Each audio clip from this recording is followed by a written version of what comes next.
Welcome to the 11th annual Do Good Challenge.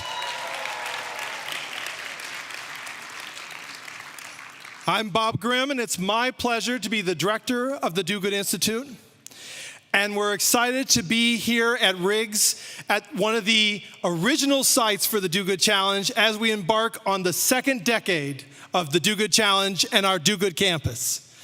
And it is also my great pleasure to welcome to the stage our wonderful leader who has asked all of us to unite and do good by reimagining learning and putting the University of Maryland at the forefront of tackling the grand challenges of our time. Please welcome to the stage, President Pines.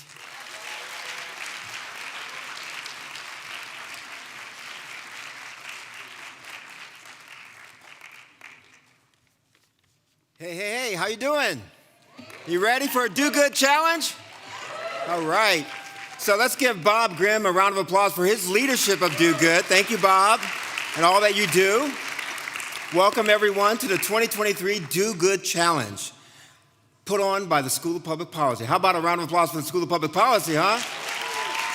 Outstanding.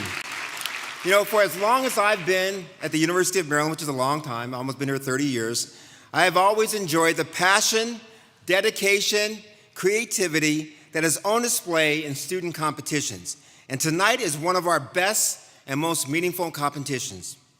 That's because since our founding in 1856, the mission of the University of Maryland has been to serve humanity and impact the public good.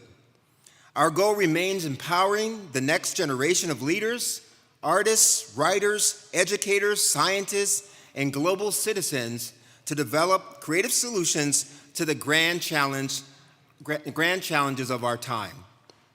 And that work has never been more critical than today. From protecting global supply chains and food chains, energy and water, to ending educational disparities and fixing social and racial inequities, we are facing unprecedented challenges. There are also, however, opportunities. This is the time to take them on together and meet them in bold, innovative, and collaborative ways. In every corner of our campus, you can find students, staff, and faculty from all backgrounds making a difference. Each of them is living out our core truth, that our individual well-being is enduringly bound to our collective well-being. Our Do Good campus is one to make sure that we continue to inspire students to turn their ideas into action and make impact in communities both near and far to College Park. So I'm excited to see all of the great work being done.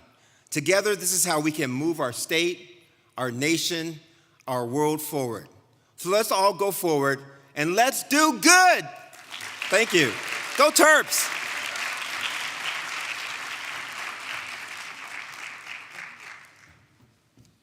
All right, how about another round of applause for President Pines? Woo! And I want to thank everyone here who has been for attending, for partnering, for collaborating with Do Good. And I want to just take a moment to particularly thank a few groups that have made the Do Good Challenge possible. And I want to start by thanking the company that has been the lead sponsor of the Do Good Challenge for over a decade. Let's have a round of applause for Morgan Stanley Private Wealth Management.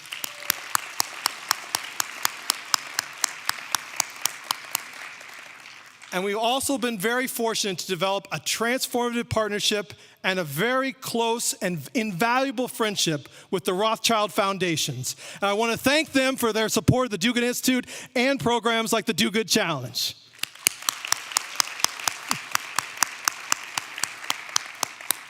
And we've also had a sponsor who has been producing exquisite photos of every Do Good Challenge since the first one in 2012. How about a round of applause for Freed Photography? Woo! And I also want to thank Provost Rice and Dean Orr for their incredible support of our Do Good efforts. How about a round of applause for both of them? During this last school year, we moved into a new home, and recently we had the great honor of having it named the Thurgood Marshall Hall. Inside Thurgood Marshall Hall, we launched a Change the World exhibit, an interactive exhibit where Terps from across campus tell their stories of impact, their stories of tackling grand challenges and building on the learning that they've received here at Maryland inside and outside the classroom. Those stories illustrate that Maryland is the place if you want to do good. And that reality is further illustrated by me just getting to share 2 updates from 2 groups that were on this stage just last year. One of those groups, if you were here last year, is the Get Over It group. And even the professor who taught that Do Good Now course is in the room right here, Jawani Tremblay-Boir. And those students, focused on making minstrel products free on campus. And as of this semester, there are now 400 minstrel product dispensers freely available on 100 campus buildings.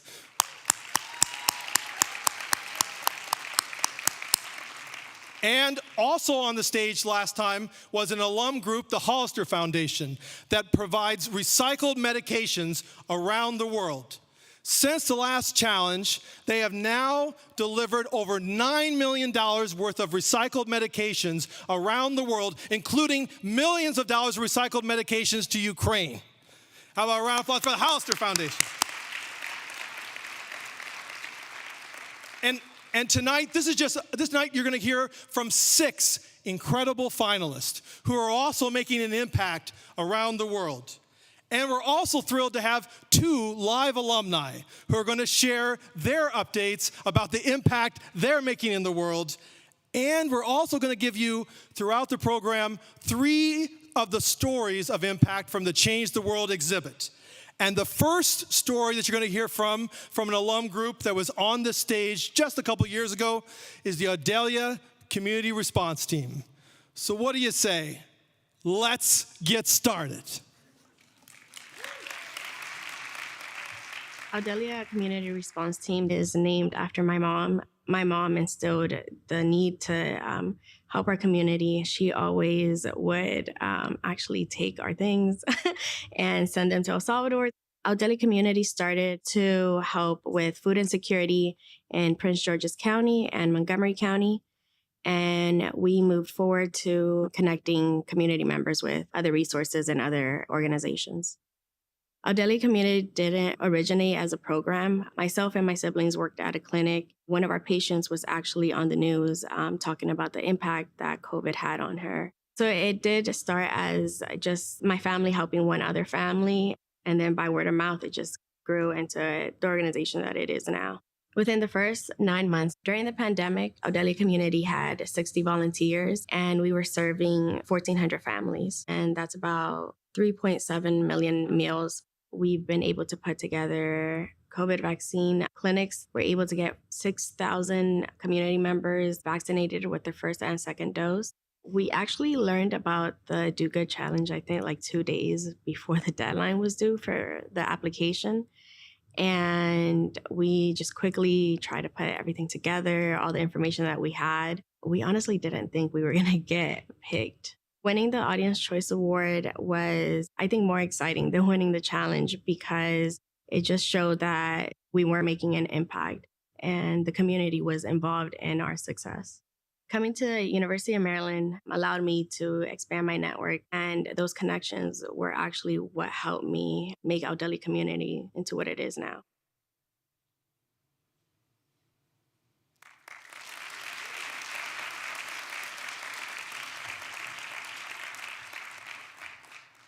And Oneida Hernandez is here. Oneida, can you stand up? Let's give her another round of applause, everyone.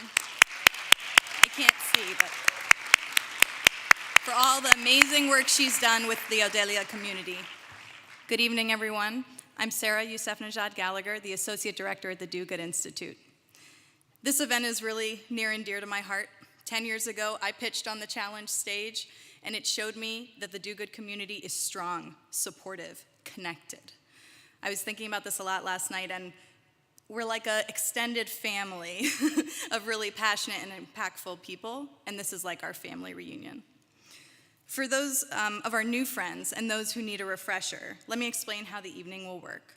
Tonight, our 6 finalist teams will pitch their project or venture and the impact they've created in 5 minutes. And after that, our esteemed panel of judges will have just a few minutes to ask them some questions. And those judges are going to determine who takes home first, second, and third place prizes tonight. But they're not the only ones giving out prizes. You all have an important role to play, so please pay attention.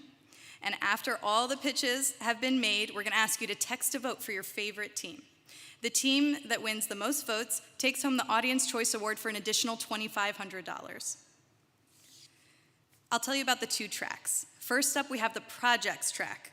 These groups have chosen to make an impact for a cause or existing organization, engaging in activities like volunteering, fundraising, advocacy and awareness campaigns. After our project finalists, we're going to hear from our venture teams. Ventures are student-created social enterprises or nonprofits that are maximizing social impact. But before we hear from tonight's pitches, I want to introduce you to a highly impactful alum, Evan Lutz. For those of you who don't know Evan, he was a 2014 Do Good Challenge finalist. He's an alum as well. And he's the founder and CEO of Hungry Harvest, a farm-to-doorstep produce company on a mission to fight food waste and hunger. Evan has been recognized as a 30 under 30 social entrepreneur in Forbes. He was on Baltimore's 40 under 40 list, and he was awarded the Montgomery County Emerging Business of the Year Award, previously won by companies like Honest Tea, Sweetgreen, and Comcast, to give you an idea of the company he keeps. He was also featured on ABC's Shark Tank, where he made a deal with Robert Herjavec. Please help me welcome Evan to the stage.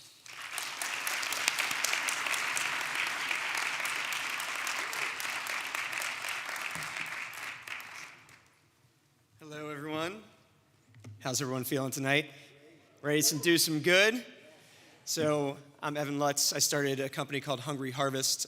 We're a produce delivery service that we take produce that otherwise would go to waste because apples are too big or too small, carrots are crooked, eggplants have these funny shapes, and we sell it to consumers. I had this idea when I was in college. I was a senior here at the University of Maryland. I set up a little fruit and vegetable farm stand right outside of Stamp Student Union, and I started selling 5-pound bags for $5. No joke, it was just me. 10 students came up to buy from me the first week, 20 the next week. By the end of the semester, we had 500 customers, 10 interns, a bunch of volunteers. I was speaking to a bunch of classes. It all started right here. Since then, we started about 9 years ago. We've reduced about 40 million pounds of produce from going to waste. We've served over 100,000 individuals who otherwise would not have access to produce. We've done some really, really incredible things. And it all started, actually more specific than this campus, in this very room. The stage was not here, it was right over there. And during my presentation, I got some feedback from Boomer Esiason, who told me that my venture would never scale. And he was right. He was right, because my little farm stand would not have scaled. That feedback was super important for me. And so I want to make a note for everybody that's presenting tonight, all the students that want to start something in their life. The feedback that you hear tonight is actually going to be really important. Plus, taking feedback into your life is a very, very, very important skill to have. Doesn't matter whether you are the boss or just on the starting level, taking feedback, super important. I just wanted to also just end my remarks with shouting out one person in particular. I have a very long list of people to thank and institutions to thank. But this man, in my opinion, does not get enough credit for everything that's happened in this room, and that is sitting right there, Mr. Bob Grimm. He is the firecracker.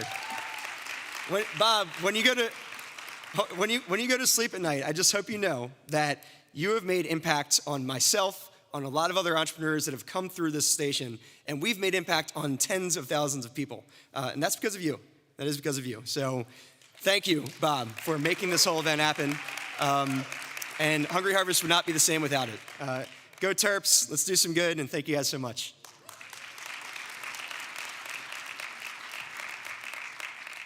Please welcome this year's Project Track judges. Rosie Allen Herring, President and Chief Executive Officer of the United Way of the National Capital Area. Paul Montero, Secretary of the Maryland Department of Service and Civic Innovation, and Cedric Nwafor, Chief Executive Officer of Roots Africa and 2021 Do Good Challenge winner.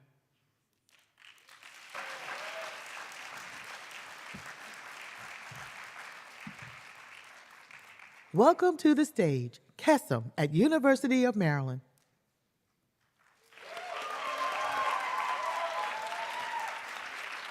Hey, Flo, wait up. Oh, what's up, rookie? How's it going? Dude, I'm good, man. You know what? I was just actually thinking about the camp we had last summer. You remember our naming ceremony? Of course I do, dude. It's the first step into the Kesem community. And then we had that awesome campfire to kick things off. I lost my voice that night singing camp songs. Oh, and then we had pool day the next day where Waterbender was showing us all of her cool tricks. Yeah, she's got a great imagination. I mean, you saw her fishing pole, right? And didn't you go go-karting that day too? Yeah, Misty was trying to teach me how to drift. I didn't really get it though. But she's really grown as a leader since our first week of camp together. It's not just Misty who's grown though. Bendy came to camp with one goal, to make a single friend. And by the end of the week, he had made an entire book club with Harry Potter. And then we had messy games. Everyone's favorite. Even with all of that fun, it wasn't the messy games or the camp song or even the fishing pole that stood out to me the most. It was on our empowerment day where we slowed everything down, gathered everyone together, and talked about what brought us all together: cancer. We invite you to close your eyes and take a deep breath with us. Take a moment and think about the following questions. Do you ever worry about your parents? Has cancer ever hurt anyone close to you? As a child, how could you possibly cope with the idea of losing your parents to cancer? The Higgs family had to battle this exact reality. On July 19th, 2019, Rhonda Higgs received a call confirming that she had breast cancer and was going to have to fight for her life. Her kids were devastated, and as her treatment went from 1 year to 2, 2 years to 3, and 3 years to 4, the toll it was taking on her two boys, Kendall and Gabriel, was worsening. She looked for support for her kids, but all that she could find was a single offer for a free family portrait because she was told it may be their last one together. With her treatment costing over $30,000, she simply couldn't afford to send her kids anywhere for support. That is, until she heard about Kesem. Although our programming was all virtual at the time, she told us that Kesem gave her kids the best thing a parent could ever ask for: laughter, something she hadn't heard in a very long time. The Higgs family isn't alone, though. In the United States, 5 million children are impacted by a parent's cancer.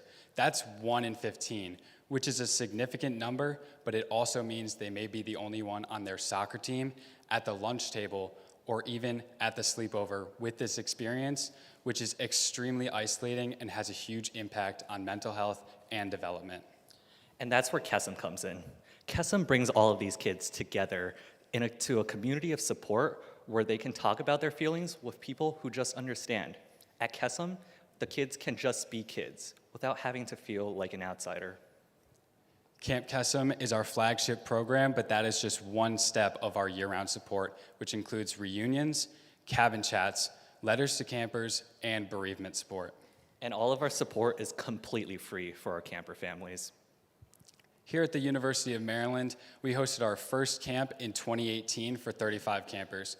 As of last year, we've increased our support and impact by 80% by hosting 62 campers at camp. Some of you may have seen Kesem at Do Good in previous years. You may be wondering to yourselves, what's so different about this year? Coming out of the pandemic, we've all realized having a sense of community is extremely important. Last year, we hosted our first in-person camp post-pandemic. However, because the families we support are immunocompromised, they were understandably cautious and took more time adjusting to in-person activities than the rest of the country. Because of this, the demand for Kesem has never been higher than right now. This year, we already have 70 campers registered for our camp, and we fundraised over $70,000 in order to support all of these campers. However, we still have 10 campers on our wait list, and the last thing we would ever want to do is to deny any family from our services because of financial reasons. With the top prize of $5,000, we would be able to take 5 more campers off of our wait list and support them for an entire year. This means that Waterbender, Misty, Bendy, and of course the Higgs family, Snake Eyes, and Transformer all won't have to face their parents' cancer alone. These are 5 individuals with their own stories and struggles, but they will all have Kesem to lean on. Before we wrap up, we just wanted to leave you with a bit of hope. Cancer is the storm that blocks out the sun, but with your help, Kesem can be that ray of light that shines through. Thank you.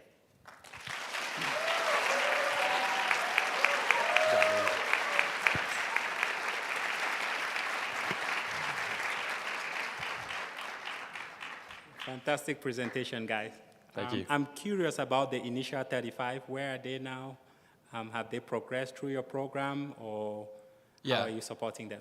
Yeah, that's a great question. So each year since we've started, we've had a retention rate of around 85%. So 85% of our campers come back every single year. And obviously we had a little bit of a rough patch with the pandemic as it hit all of the communities that we support. But generally every year, 85% of our campers come back and receive our services again. Okay, awesome. Thank you. Good evening. Great pitch. So when you think about what it takes to pull that off, and you talked about the $70K that you've already raised for this year, but you already have a waiting list, how many volunteers do you all need to pull off something like this? And does it continue to grow year after year in terms of the volunteers as you try to scale? Yeah, that's a great question. So it's been my job for the past 2 years to organize our volunteer base on campus. As of right now, we have a counselor base of around 60, and that grows every single year based on our camper needs. The amount of volunteers who are involved fluctuates throughout the year with student schedules and things like that, but I would say we have around 80 members currently who are invested and involved consistently with our organization, and that's grown throughout the years to reflect the amount of campers that we are supporting. Thank you. Really enjoyed your presentation and glad to see you back. A question around, you've been going since 2018, so your sort of affinity network grows, you have alumni. How are you keeping them connected with one another? You mentioned they come back, some of them come back to camp, but as you have alums, how do you leverage them and engage them to spread the word about the great work you're doing? Yeah, so we actually have members on our executive board that are dedicated to networking with our alum. So we provide our alumni with plenty of opportunities to stay involved within Kesem. For example, during like our largest fundraising event of the year, Giving Tuesday, we invite alumni to come back to campus and help us fundraise, or even just donate to the organization itself, or just spread the word. We also have like a dedicated visitors day at camp where alumni can actually come back to the camp and see all of the campers they've been working with throughout their entire college career. And it's a really heartwarming seeing the alumni connect with the campers again. Thank you. Thank you. Thank you.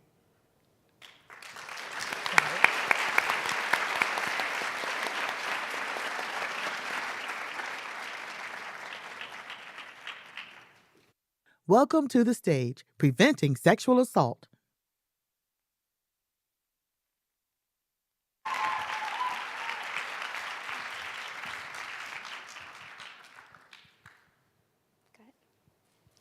The woman you see here, who we will call Amy, is a survivor of sexual assault.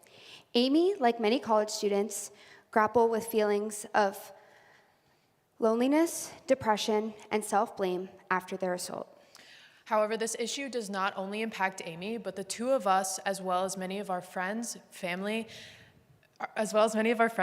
members who have felt the same.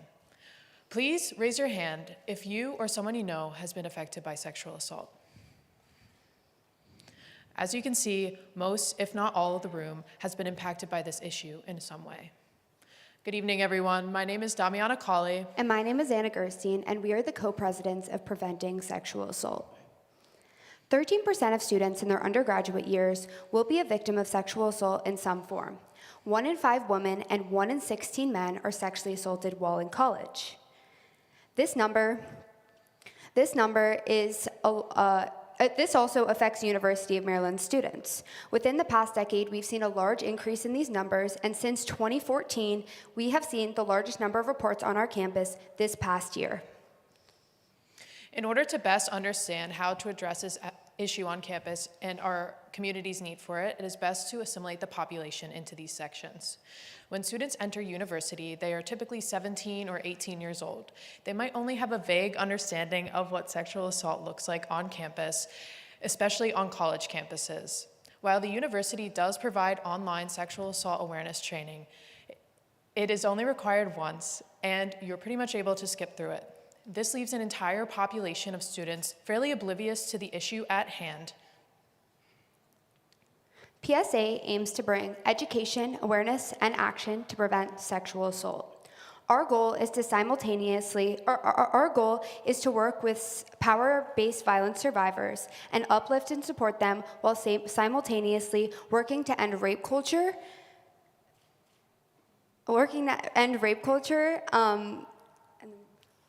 holding enablers accountable, and ultimately prevent sexual assault. Our team of over 200 students will not stop until our number of Title IX reports is 0.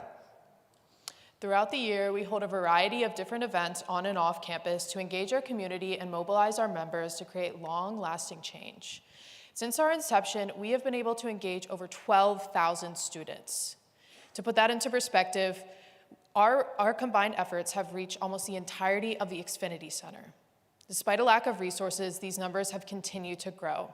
And just this past month, during Sexual Assault Awareness Month, we were able to engage over 1,600 students along with our partners. One of our largest events that we hold annually is Occupy McKeldin. This event has over 1,000 attendees and is an 8-hour event. Me and Damiana have estimated that in our presidency, over the past 2 to 3 months, we have engaged with over 2,500 students, whether that be education, providing resources, and working towards creating a campus of consent. Throughout our partnerships with various on-campus and off-campus organizations, we have been able to engage the UMD community and beyond. For example, in our collaboration with DFSL, we have been able to train members of Greek Life on sexual assault prevention every spring and fall semesters. Moreover, in our collaboration with off-campus organizations such as MCASA, we've been able to advocate for and push legislation in the state of Maryland. Recently, we've been working with RHA and SGA to provide resources for incoming students in first-year residencies. Lastly, we work with countless organizations through the SORC office to be able to facilitate conversations surrounding sexual assault and their intersecting issues. When we work with community organizations, we ask for their feedback. One of our community organizations that we work closely with said the following: PSA allowed us to dive deep in productive and meaningful conversation. No other organization on campus can do this. With $5,000, we would be able to expand our outreach in the UMD community and beyond. For example, we would like to develop training specific for high schools and be able to engage a younger community within Prince George's County. Education must start in high school and continue throughout college. Therefore, we also hope to spread our resources and initiatives to other universities across the nation and able to foster new connections. Lastly, we hope to implement a permanent in-person and required sexual assault prevention and sexual assault awareness training for all incoming students and develop a curriculum to disperse to the current population of UMD to be able to reiterate this issue and keep it in the mind of students. In closing, I'd like to present this quote by Lily Bernard, a survivor of sexual assault and a previous speaker at our Occupy McKeldin event. I want you to do something that we victims do involuntarily. We are drafted into this war on rape. Enlist yourself on the war on rape. It takes the whole community to stop this. With your help, we can implement long-lasting change so the next generation of students will not be in that 13% and we will not have another Amy. Thank you.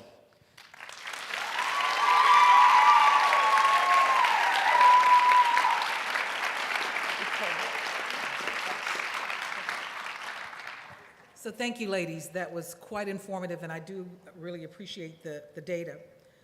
you mentioned the goal of having 0 Title IX as you work toward this, and you mentioned the legislation that you're putting forth in the state of Maryland. Can you expand a little bit on that legislation, as well as, second follow-up, when you talk about expanding what the winnings would help you do and expanding throughout the university community, but also within Prince George's County? Can you share a little bit about the legislation and the expansion opportunity? Yeah, thank you so much for your question. I can speak a little bit on the legislation because I actually got that opportunity to testify on behalf of the Maryland Judiciary Committee, which was an amazing experience. But ultimately, we worked with Maryland Coalition of Sexual Assault to go in and testify on behalf of House Bill 412, which clarifies the definition of consent. Currently, in the state of Maryland, there's a few laws that are a little bit concerning. Marital rape is actually still legal in the state of Maryland, and additionally, the topic of consent is not clarified, so going in, that would make sure that consent is clarified in the state of Maryland. Yeah, and in order to really expand this reach beyond UMD's community, when I say implementing resources within surrounding high schools, such as in Prince George's County, in the past we've worked with multiple high schools, including Potomac High School and Georgetown Day School, and attended summits where we train the students on what consent practices look like, what disclosure practices look like, what power dynamics can look like in certain situations, particularly on college campuses. And then as far as nationwide, we already have an affiliation with other universities via a group chat where we're able to communicate with others passionate about this issue as well. And so through this network, we're able to share resources or events that we're hosting. So we hope to really develop a curriculum in collaboration with those universities and disperse it to those universities. Thank you. Thank you for your advocacy and work in this space. It's so important. And I wanted to understand, as you think about growth, and you mentioned many of your volunteers are survivors themselves, this work can be very heavy. And as you expand, can you tell me your thinking around how you're supporting the emotional wellness of your volunteers? The vicarious trauma they may go through in doing this important work, but can you share a bit of your thinking in that space? Yeah, so recently we actually developed a mental health committee specifically for this purpose. In the past, we haven't had one of those committees. So the purpose of this committee is obviously to support students who might feel triggered by this issue, because it is a very overwhelming issue and a hard issue to work with. So this mental health committee has been implemented specifically for that purpose. But also all of our members are trained in survivor support practices. So if someone discloses to them, they know how to handle the situation or to where to redirect the survivor in order to get them adequate help.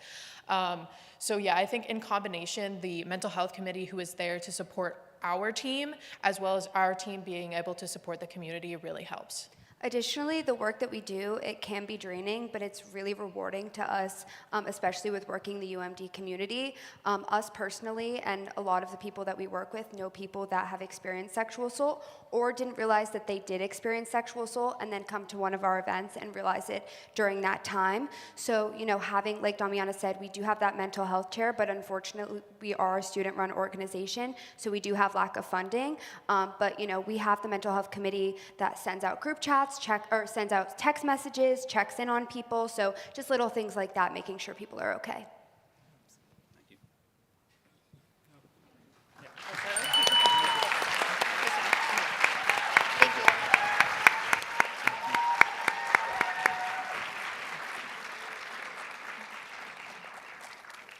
Welcome to the stage, the Second Lieutenant Richard W. Collins III Foundation.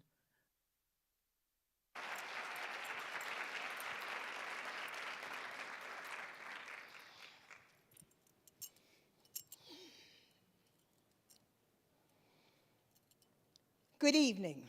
My name is Dawn Collins, and I'm a graduate student here at the University of Maryland, College Park. I am also the very proud mother of Lieutenant Richard W. Collins III.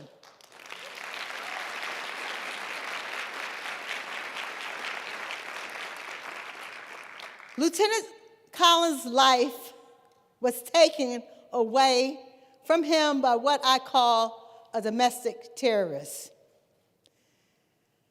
That moment, my husband and I, lives changed forever. But we couldn't stay there. We knew we had to survive. And in that survival, we decided to form the Second Lieutenant Richard W. Collins III Foundation. And in this foundation, we unite people from all walks of life. Because you remember this, Richard took an oath to defend this nation against all Americans. Not Black America, not white America, but all Americans. And that was the proudest day of his life. So my husband and I knew what Richard was all about, so we formed partnerships. And see, that's how we're going to defeat this, partnerships, all across this great country of ours. The first partnership that I am so very proud of is through the Social Justice Alliance, and that's with the University of Maryland, College Park, and Bowie State University.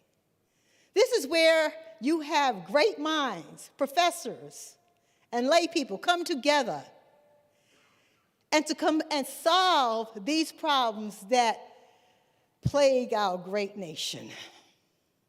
And when these two university presidents said it was okay, yes, we are going to do this. And this is the 5th year, and we're doing it.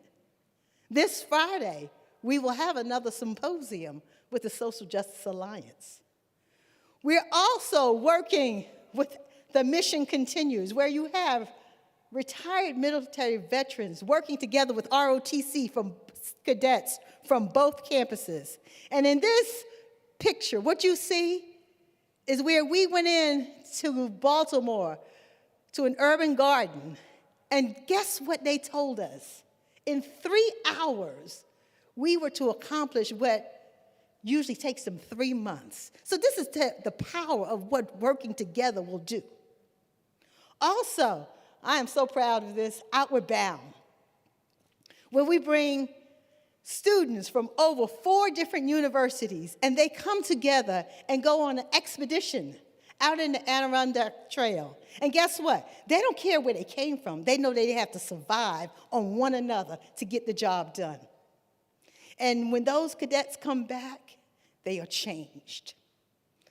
And this, what we did, lobbied the General Assembly in the state of Maryland to change the hate crime law so that no one would have to feel the pain that my husband and I feel daily because of hate. Also at that time, 6 years ago, I met a man named Mike Miller. He was the president of the state senate at that time. And I begged him, please don't let my son's death be in vain. And he said, Mrs. Collins, don't worry. And he instituted the Richard W. Collins III Leadership with Honor Scholarship. And let me tell you about this. You see those numbers? $5 million thus far has been committed. And over 700, you hear that number? 700 students have been receiving that scholarship. And out of those 700 students, 190 have become military officers.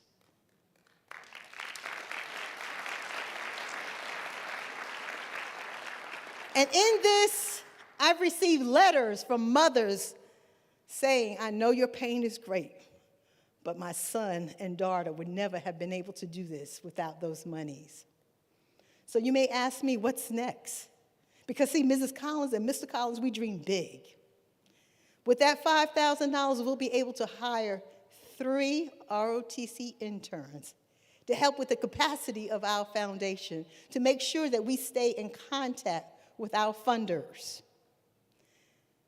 And I just get so excited when we think about that, and we're also planning that next fundraiser, because being a student of public policy, I know I got to do a fundraiser. So when we plan it, we want to make sure that we do it well. So I thank you for your time and listening to A Mother's Heart. Thank you.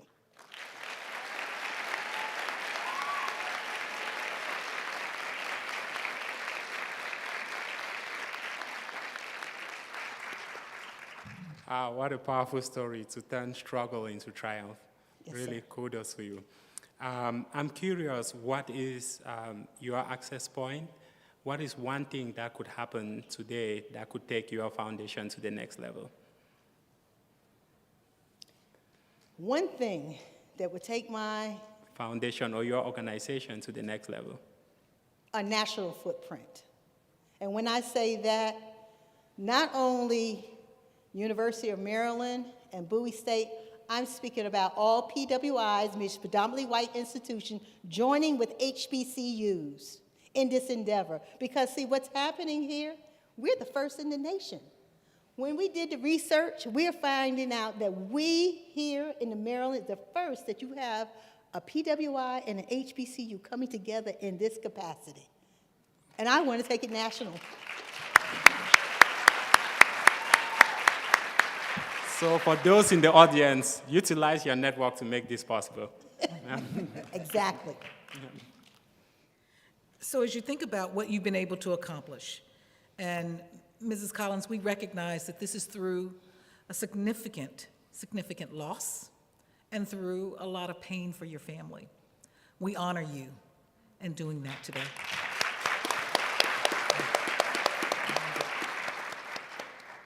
The fact that you have worked through that and have chosen to honor your son's life by encouraging others to take the same oath that he took, and to hear what you've been able to do with the $5 million committed, 700 students, 190 military officers. If you're in your strategic planning session, I know that you have to think about the next 3 to 5 years. Yes, ma'am. You mentioned a national footprint, but what would you say would be the first 1, 2, or 3 steps to take you to get toward that national footprint? Okay, thank you for asking that question. We have to make sure that we're solidified here with what we're doing with the University of Maryland and Bowie State. We're working on that now. We're bringing the professors together to make sure we make that footprint. And the next step, we already have 2 universities that are waiting in the wings to work with us when we get solidified here, and we will take it to that next step. So we have universities actually asking us if we can be a part of this great endeavor. That would be one of the ways that we can take it to that next level. We're going to 2 universities at a time. Thank you. Thank you. Well, I have to second Rosie's honoring of you. When I first saw you at the White House United We Stand Summit against hate back in September, and you represented your family and the memory of your son so well. Thank you for turning your pain into purpose and the work you're doing. I'm wearing my hat from my old job at the Justice Department. The FBI hate crime statistics came out at the beginning of the year. Terrible. Yes. Worst in years. And then they came out with revised numbers last month. Even worse than we Worse. thought, right? And the intersectional nature of hate, you sort of the anti-Semitism, the anti-trans, the anti-immigrant, all the antis moving in the wrong direction. What work, and you mentioned this great sort of HBCU PWI partnership. Have you had an occasion to work with other organizations who occupy this space of pushing back against the hate, to sort of push in the direction of the foundation? I think there are a lot of allies out there, but I'm just wondering if you've connected with any other groups that are also facing the scourge of hate violence. Well, we're not working with other groups specifically. Right now, my husband and I are targeting the... Okay. Finish your answer. Right now, my husband and I are targeting the military because, see, they're the sentinels of this great nation. And they have to be together before you can go on to the next. And then that's probably going to the college campuses. See, because people my age usually kind of set in their ways, some people. But see, when I look out here and hear what young people think and what they're the changers of the world. And that's our next targeted audience.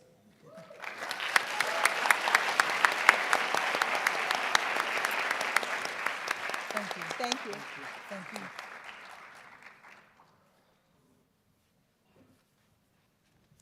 All right, how about another round of applause for all 3 of our project finalists? And I'm gonna, and also thank our judges that are gonna go back and do their deliberations and decide on first, second, and third place. So we'll thank you, judges. And before we hear from our venture finalists, we're honored to have another amazing alum with us tonight. I'm gonna have him come up to the stage in a second, Viraj Shah.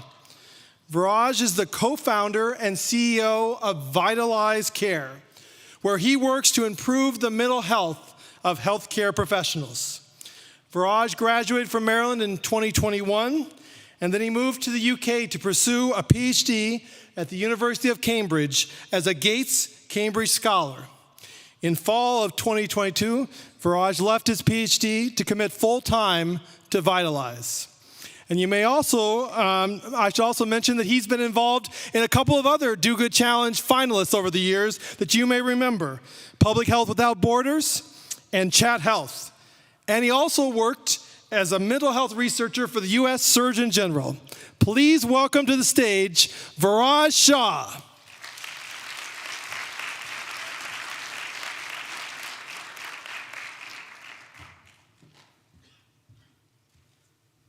Thanks, Dr. Grimm, for exposing me as a dropout. It feels really good to be here. The Do Good Challenge is a really, really special place for me. Like Dr. Grimm said, I'm Viraj. I'm the co-founder and CEO of Vitalize.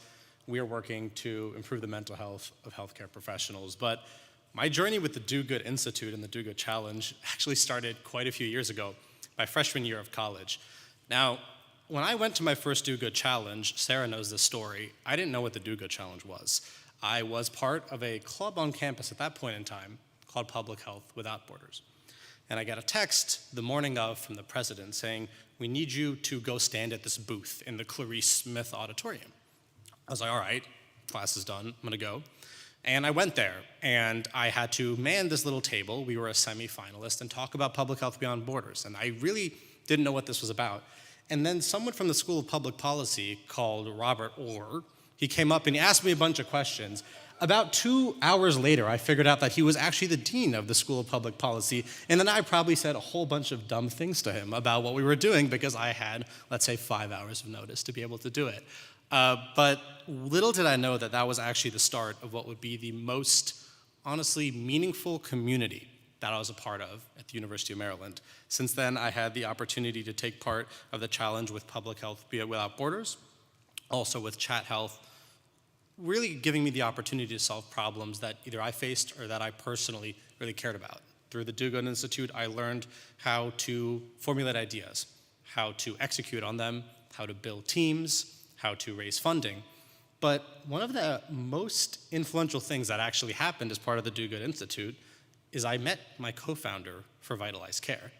Sanket and I actually were connected by Keisha a few years ago, and we met right before the Thanksgiving break in the Do Good Accelerator. And if that hadn't happened, I have no clue where I would have been today.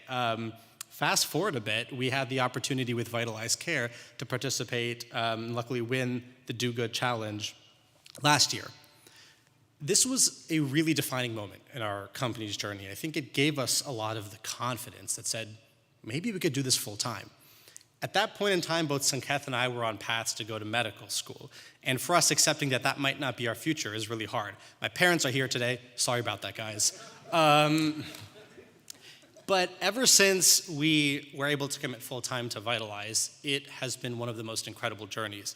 Since we went full-time on Vitalize just about 6 months ago, we all dropped out of school. We have reached our first 4 hospital customers and have the American Nurses Association all as customers of our company. We've raised over $3.5 million to support our vision, and we're on track to reach over 50,000 healthcare professionals by the end of this year.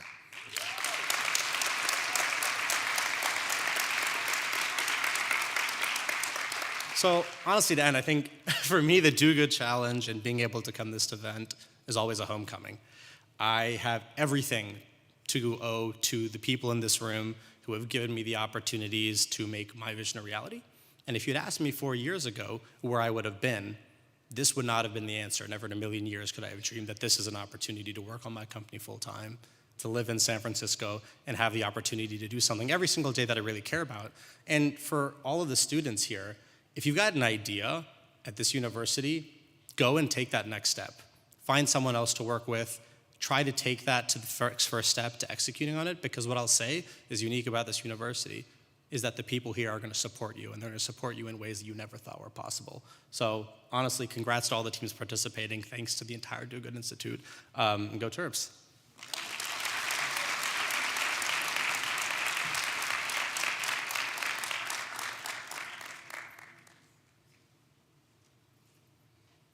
Roots Africa is an organization whose mission is to combat hunger and poverty in Africa by connecting academic institutions and expertise in the US to farming communities in Africa. Growing up in Cameroon, we had 6 different farms. We worked on those farms each and every day. Despite all of the hard work that we put in, there were still days when we could not guarantee our next meal. Fast forward a few years later, I made it to the United States. While I was a bellman at the Holiday Inn, I met a group of farmers from Idaho. They invited me to Idaho, and on one of the farms, I watched as a tractor tilled the soil for about 5 minutes. And at that moment, it dawned on me that the amount of time it took for that tractor to till the soil for 5 minutes was equivalent to the amount of time my family worked for a whole week. So that tractor really became a symbol of resources, expertise, know-how, and goodwill that, if connected to the African continent in a meaningful way, could help elevate families out of hunger and poverty. We don't come in with this Western savior mentality, but rather come in with a, hey, counterparts, what do you guys need? How can we support you and give you the resources you need to succeed?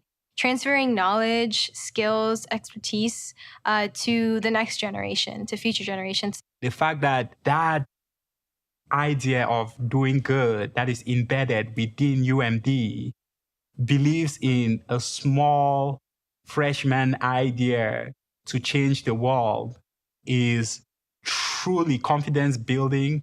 It's encouraging. And for them to believe in us, for them to think that we can do it, really gives you this launching pad that you may not find in other places.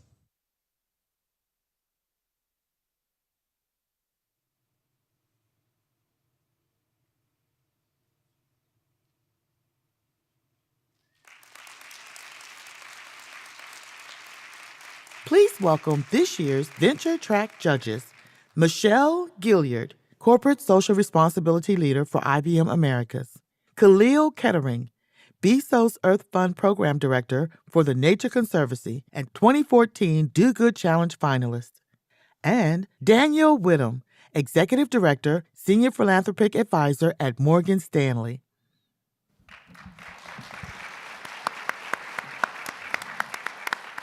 Welcome to the stage, Repurpose Farm Plastic, LLC.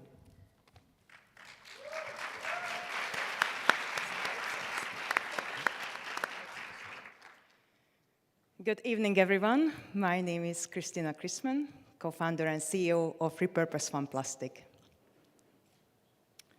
Some of my earliest childhood memories were on my grandparents' farms.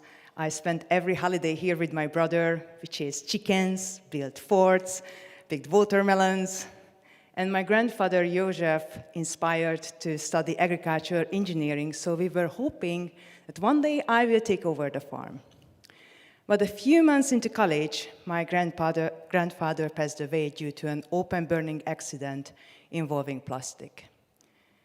This changed the trajectory of my life, and fast forward 20 years, I find myself formulating solutions for farmers to dispose of their plastic waste properly. But what kind of plastic am I talking about? It is a long-established farming practice to use plastic mulch film on top and irrigation tubes at the bottom because it keeps diseases, pathogens away, and retains water. But at the end of the season, it gets rolled up into this soil-covered plastic board that is just too contaminated to get recycled. So farmers have 3 options to dispose of their plastic waste: leaving on the field, burning it, or taking it to the landfill. Therefore, the local waste management services are our primary competitors because the recyclers' machinery does not fit to recycle agricultural plastic waste. And during the customer discovery interviews, we found that 99% of the farmers would use and they would pay equivalent or more for recycling if it would exist in their area. So this was the moment where my co-founder Ben and I paused and we were like, the only problem with farm plastic that it is dirty. So if we can send humans to space, then surely we can formulate ideas how to repurpose farm plastic. And we did. It requires a streamlined system to collect, clean, and create something valuable out of it. But let me walk you through the steps. So the first one, the collection, is actually super easy because farm plastic has an advantage over residential plastic waste as it is a seasonal item. And we always know what 2 types of plastic we will get each time that does not require a tedious sorting process. And the cleaning requires 2 steps. First, we need to cut this plastic ball into smaller pieces and to insert into this brushing device that we invented. And due to pending patenting, I am not able to disclose more about this technology just yet. But the results, it removes 99% of the dirt, which fulfills the industry requirements. And it also reduces the weight by 50%, which reduces the cost and emissions associated with transportation. So the next question is, what can be done with this pile of cleaned plastic? The possibilities are endless. And you believe it or not, it is a valuable building material. So one of our potential buyers blends together this cleaned plastic film with leftover wood, and they create this decking, fencing, railing material out of it.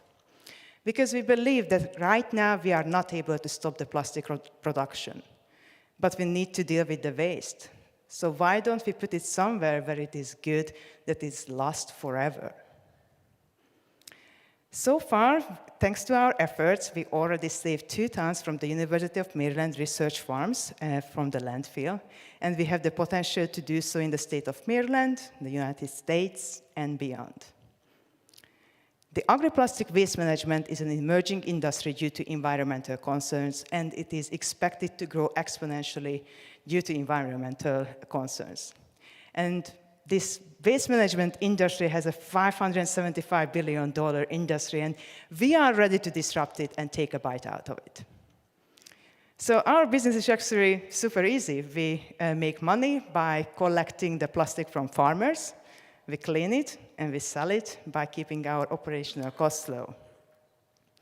And based on our estimates in the state of Maryland, the number of farms and the plastic they use, we are projected to be in the $500,000 revenue within the first 3 years.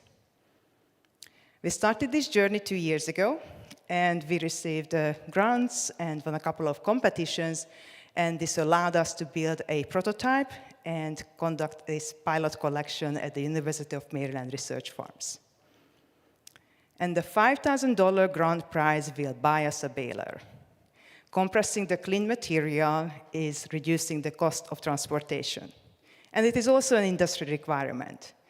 Having able to bale our clean material would allow us to fulfill a pilot order to one of the leading decking company. Upon succession, they promised us a 5-year contract with unlimited plastic with the best market price guaranteed. And why us? We are a team who created a solution for farmers to recycle their plastic waste locally that is scalable nationally and globally. A solution for farmers that has a positive outcome for communities, countries, and the world. Thank you.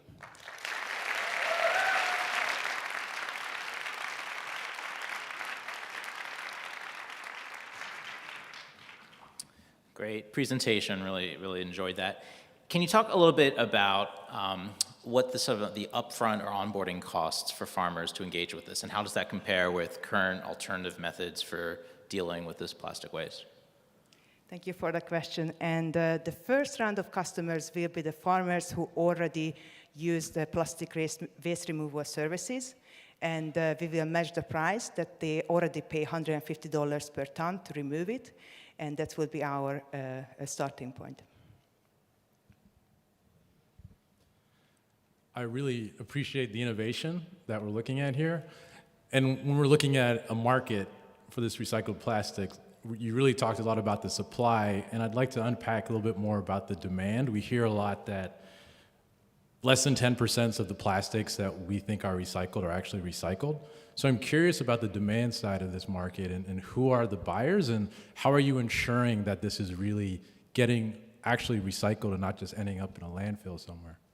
Thank you for your question. And yes, the residential plastic waste recycling is a very complicated process, and it's a moment it doesn't work because of the contamination. And it is very difficult to clean all sorts of materials, but we have an advantage that we have just one type of contamination, the dirt, that we will be 99% of it, we can remove it. So it will be clean that the industry already validated for us that say that this is exactly what we can use. And so we already received multiple offers, those who can use this material to blend it with other materials. And thanks to my co-founder's stepmom, she's a she's a recycle broker, and she was able to introduce us for multiple companies to have a sit down and have meeting with them. Thank you very much for your presentation. It's a very inventive idea. And I'd like to talk a little bit more about the farmers. So from the examples you gave, it sounds like you're focused on smallholder farmers. Is that correct? Or industrial? What's your target market? That's my first question. Yeah, thank you for the question. And so we did set a limit for like farmers who produce like 2 tons of plastic waste, but we did not set an upper limit yet. So for economical reasons, yeah. Okay. And so what's the return back to the farmer in terms of the social impact, the financial impact? How does it help the farmer become more sustainable? Yeah, so farmers actually are very distressed about this problem. They don't like the fact that they are actually like polluting the environment, essentially, but there is no alternative. There is no alternative product to use at the moment, and there is no alternative to take it to the landfill. And so the farmers are welcoming our services, and it will be for them like an emotional release, that they would know that they don't make more harm in the environment.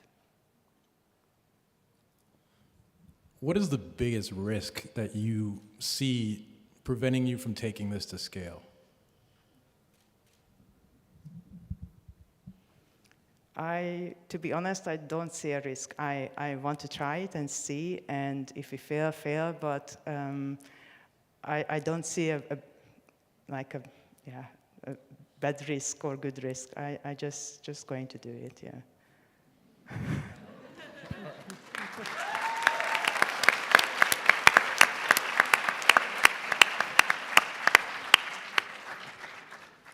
Welcome to the stage, Sustainably.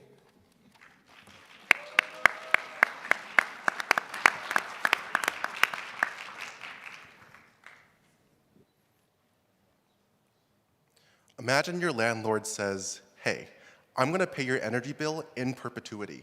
How might you act differently? You might leave the lights on forever. You might leave the AC on forever. Who cares, right? You're not the one footing the bill. Now, what if I said that research orgs are facing the same problem as a landlord because of these things? Sashes. Sashes are workstations scientists use when handling volatile chemicals, and they use as much energy in a day as a house does in a year. You can close sashes the same way you turn off lights when you leave a room, but a lot of scientists don't do that because they're not the ones footing the energy bill. And this is a big problem. In fact, there are 2 million fume hoods across academic, government, and industrial labs across the world, and 60% of them are open all the time, which leads to $4 billion in energy costs every single year. By solving this problem, we could fund 4 Harvards worth of research, as well as cut our carbon footprint by 21 million tons. My name is Kevin. I'm the CEO of Sustainably, and this is the problem that we're trying to solve. Now, I deal with this problem firsthand as a UMD sustainability manager, and I want to first tell you what we're doing now to address this problem. Ready? It's really high tech. We spend months going door to door, asking scientists kindly to close their sashes. And to monitor their use, we analyze gigabytes of sash energy data on Excel sheets that crash half the time and lose our work. It's a pain. And interviews with 30 sustainability managers all agree. What we're doing now is just not efficient, it's not scalable, and it makes energy reporting, our job, almost impossible. So we set out to create the first digital sash manager. We engineered an IoT sensor that reminds scientists to close fume hoods, and it feeds sash position data into our data analytics platform, which is tailored for sustainability managers. With our hardware-software combo, we provide real-time data on energy use, cost savings, and environmental impact, reducing what takes months down to seconds. And overall, with our platform, we provide ease and scalability of sustainability efforts, reportable environmental metrics, and return on investment in months. Our business model is B2B. For academic partners, we sell our sensors at a flat rate and our software on a SaaS model, and we scale the price up for government industrial partners. Our market research suggests that our serviceable, attainable market is $1 billion, and considering that research orgs are becoming more environmentally conscious and adopting net zero policies, we expect to capture $100 million in the next 8 to 10 years. And this is the perfect time to act. Just last year, the US, UK, and UN all declared that grant-backed research will be required to meet certain environmental reporting benchmarks by 2025. That means research orgs are actively looking for solutions like Sustainably that meet these benchmarks. Furthermore, most of our competitors don't meet these benchmarks, are several times more expensive, and don't save our customers time. Speaking of customers, we've worked with them the entire way to ensure a good product market fit. As a result, we've participated in several selective customer discovery accelerators, and we were recently invited to present our tech at the world's largest sustainability conference. We also recently completed a one-year pilot at UMD, where we saved the university $15,000 and reduced our carbon footprint by 71 tons. More excitingly, UMD wants to keep working with us, and we expect to close a $40,000 contract by the end of May. Looking forward, we're focusing this year on paid pilots and securing our first contracts. We're also working with a nonprofit to create an international SASH competition, which will give us global visibility. Ultimately, our vision is to become the go-to vendor for sustainable lab solutions around the world. We've been working towards this vision for a year and a half now.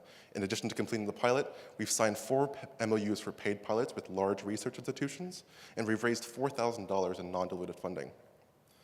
So judges, we're moving fast, and 5K provides us with key product improvements that allow us to execute on paid pilots, as well as intellectual property rights, as well as a stronger sales pipeline. We expect to close 3 contracts by the end of this year, bringing in our first $100K in revenue, and we look to scale this to 178 partners by 2026, as well as meet our goal of reducing our carbon emissions by 1 million tons. And we're the right team for this. Altogether, we have 10 years of experience in founding companies and have done pioneering work in the fields of green tech and data science. But above all, we're on a mission to create a culture of sustainability for science. And with our tech, we can ensure that we are innovating sustainably. Thank you.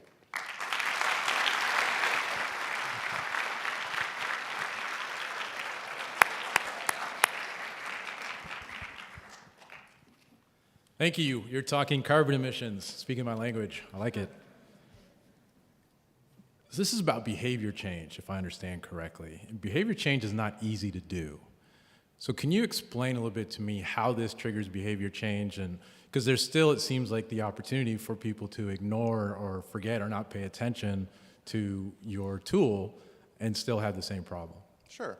So the hardware part of our solution, it's a sensor alarm in reality. So when it senses that the person's not there and the sash is open, it basically makes an alarm telling you to close it. It's a really simple idea and concept, but also pretty effective. During our pilot, we were able to engage over 65 scientists, and we had a pretty much 100% engagement rate. So it's pretty effective at them having that sash being closed down. Very interesting project that you have here, and I'm wondering, what's the most challenging problem that you have to solve that will enable you to scale? And what's your solution? Great question. So currently, in terms of scalability, it has to do with producing our sensors, I would say. Right now, we're producing our sensors by hand, and it costs about $60 to produce a single sensor. With this funding, we would be able to essentially build a prototype, and we'll actually build a whole entire sensor that is machine buildable, and that would reduce our cost to about $20. In addition, for our software side of things, it costs about $450 a month to maintain. This money would also go towards building a private server that allows us to reduce those costs to about $250 a month. Great presentation, really learned a lot. Can you talk a little bit more about the others in the space that are doing this and really what sets you apart? Is it the hardware, software combination? Is it the technology? You referenced a patent. Can you speak a little bit more about why this solution is different and unique and why a university would go with your model as opposed to a competitor's? Great question. So these three are our most direct competitors. The Lycan Lab focuses more on the hardware side of things.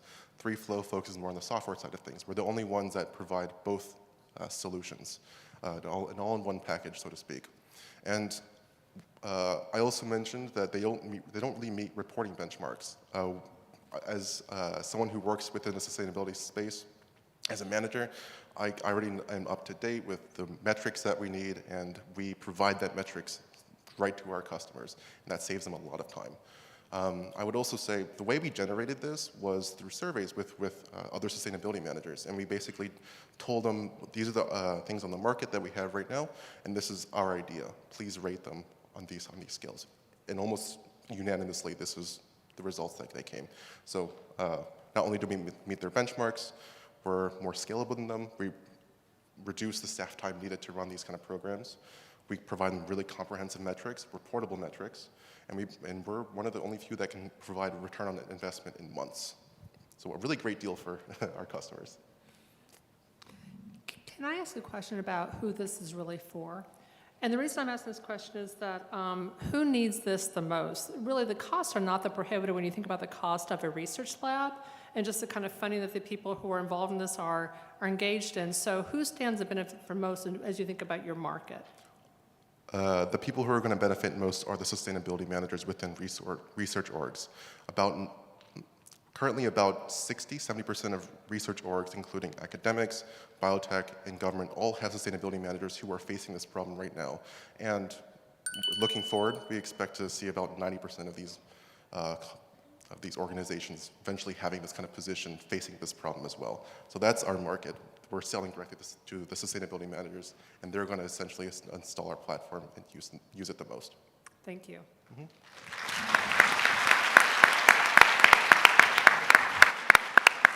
Welcome to the stage, Wise Cities, LLC.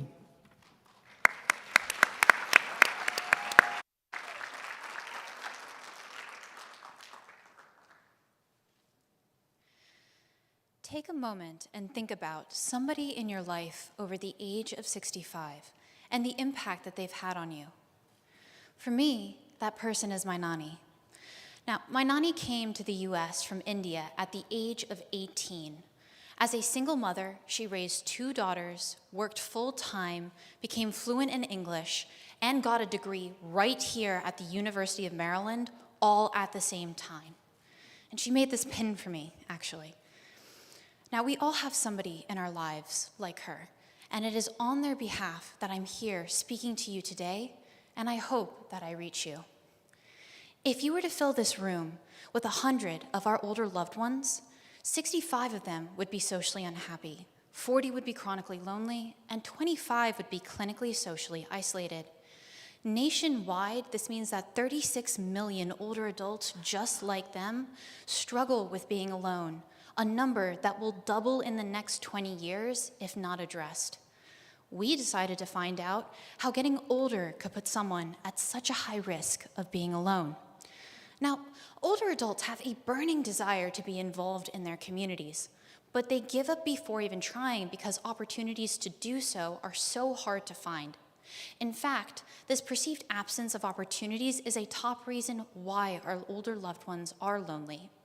It turns out that the businesses and governments that offer these opportunities have no idea how to effectively reach the older population and lose billions of dollars each year because of it.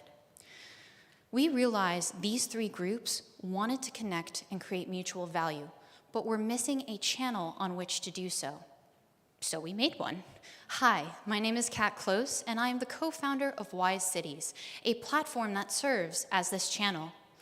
Our platform is a web app specifically designed to connect older adults to their communities. Not only does it make existing opportunities that were previously hidden accessible, but it does so on all devices, 7 languages, and verbally through voice interaction. To show you how it works, let's follow Tammy through the platform. Tammy uses our platform to find a knitting class at her local senior center, a transportation service to get her there, and a county-provided transportation voucher to pay for it. Tammy's use of our platform promotes her social independence, increases utilization of her county senior services, and brings a new customer to a local business. The value of our platform starts with the older adults on it, like Tammy and my grandma. So we partner with community centers to onboard their older members free of charge. Businesses and governments then pay to have their services curated on our platform. Businesses pay monthly subscriptions, governments pay annual contracts. Once we understood the problem and had a path forward, we put together a small team and we pitched our idea.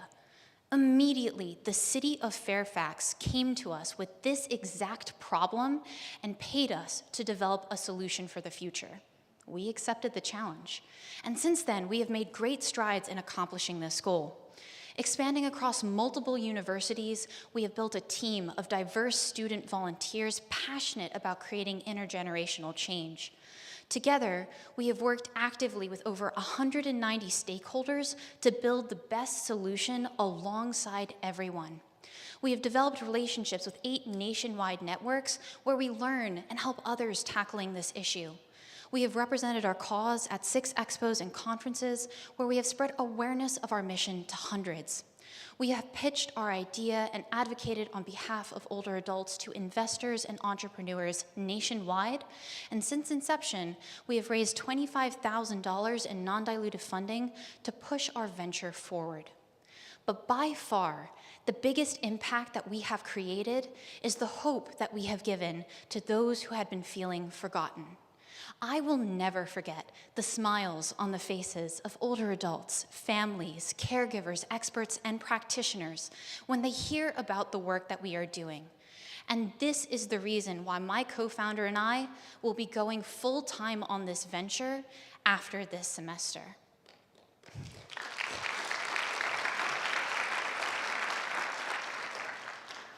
Given this big step forward, this $5,000 would go a long way towards accelerating our product development to launch by the time we go full-time.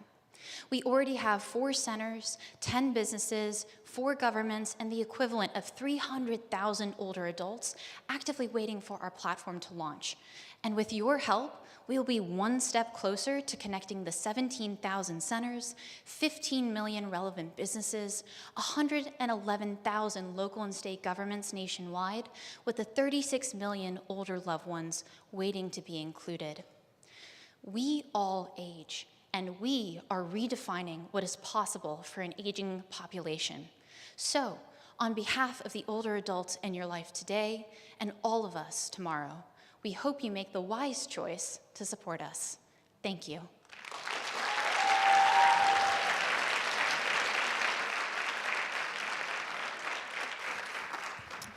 Great presentation, and as the population ages, much needed. So thank you very much. What has been the most challenging feedback that you've received as you've been doing this work? Who was it from, and how did you apply it? Absolutely. So probably the biggest challenge we have faced is making sure that our interface is accessible to older adults. Now, we have worked extensively with older adults through active testing to get to a point where our interface is no longer having any issues in terms of usability. However, we realize that there's a little bit of a language barrier because everyone comes into this experience with a different way of organizing information. And so the trick for us has been understanding what mental model older adults adults and various groups of older adults come into our platform trying to find this information. We actually just onboarded somebody to our advisory board from this population who worked with AARP as a tech writer on behalf of older adults, and he has been helping us alongside many other older adults to find the solution, and we actually found one last week, and we're excited to move forward with it. Great presentation. I really appreciate it. How do you screen or vet businesses or entities who want to join the platform, who see sort of a sales and revenue opportunity here? What's your process for making sure you don't get any kind of nefarious actors to use the platform in an improper way? Absolutely. So by partnering with governments through contracts, we get lists of their accredited businesses, and that helps us take one step forward to making sure that the individuals on our platform are trusted and reliable. Also, to start, our platform is public, so our older users will not be putting any personal information or data on it, and there will be no method of businesses to contact older adults directly, which protects them until we have the proper security software to add more in-depth safeguards to protect our older members. We will also have an in-depth onboarding process for businesses specifically, where we will, speak with them and make sure that they are a right fit for our platform before we move forward with them. Thank you. This is a really important topic. It's very personal for me because I'm getting older. And I'm curious how you're going to deal with the barriers to entry, because it's an app, and not all seniors are comfortable with apps, and it has to be on a phone, and not everybody has access to a phone, so there might be some inequity issues. Absolutely. So I will start by saying our platform will be available on phones, laptops, desktops, and tablets. So that means it's accessible to people regardless of which device that they do have. For those who don't have devices, we plan on partnering with libraries and other community centers that do have free for the public to use devices to have our platforms automatically downloaded on them for visitors to be able to use. Many counties, like Montgomery County, also give away devices for free through various programs to those who aren't able to afford them themselves, and we will partner with those programs to have our platform automatically downloaded on it when they distribute it. We can also partner with major internet providers and device providers, for example, the GrandPad, to have our platform automatically downloaded on them before they get to the hands of older adults. I believe that is most of that. There are other avenues that we can also take to make sure that our platform is available to to the entire older population, really, which is our goal. We got 17 seconds left, but how do your investors get paid back? We don't have investors as of right now. We are really dedicated to the mission of our platform, right? And we want to make sure that that mission stays pure and honest on behalf of the older adults that we serve and all of our clientele as we move forward.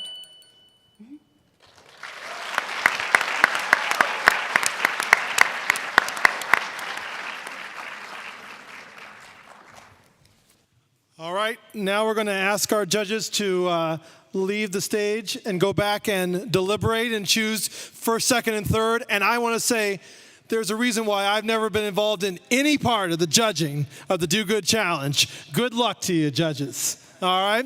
And how about a round of applause for all 6 of our great finalists?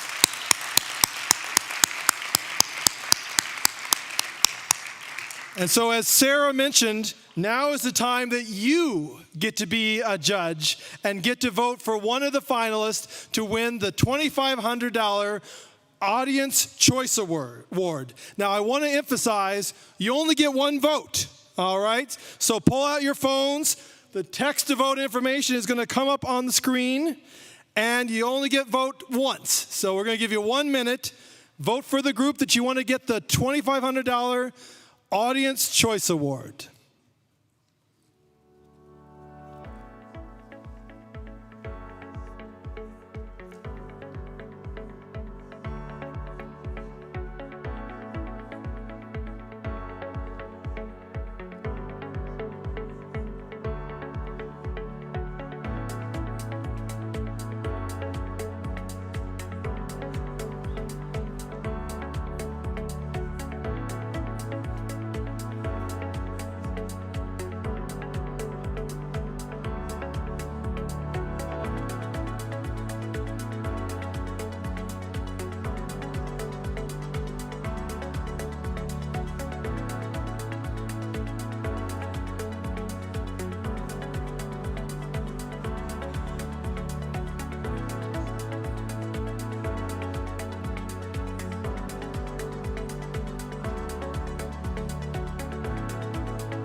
All right, time's up. And before I go into the next part of the program, I also wanted to say to a person who has been to every one of the Do Good Challenges since the start in 2012, happy birthday, Ed Peskowitz.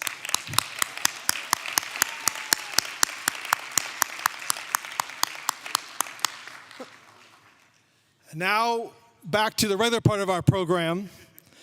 Earlier this evening, you had the opportunity to engage with 6 fabulous semifinalist Do Good Challenge teams in a showcase and vote for the 2 teams that you found the most compelling.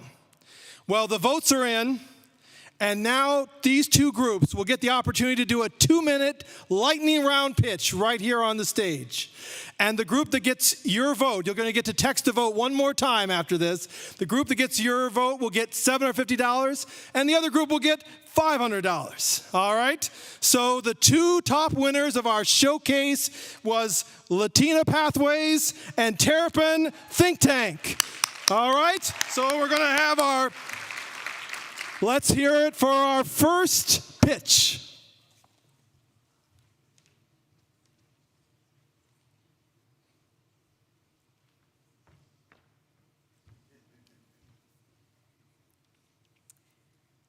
No matter which side of the political spectrum you're on, let's agree that educating our next generation will make our country smarter, wealthier, and more compassionate.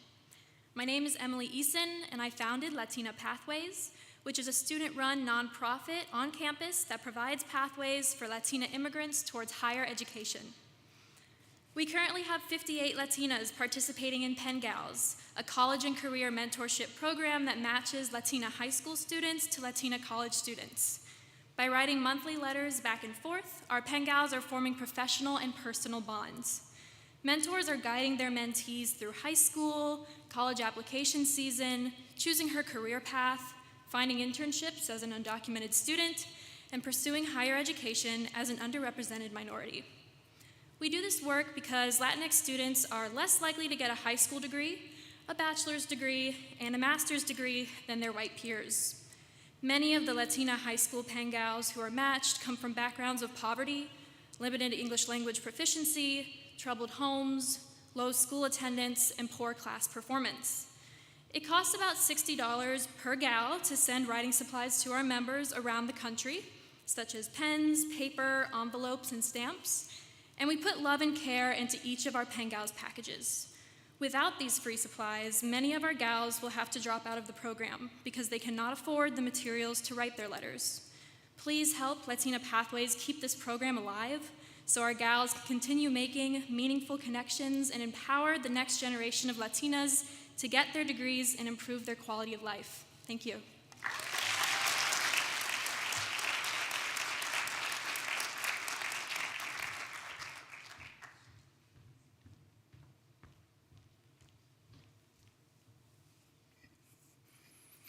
Good evening.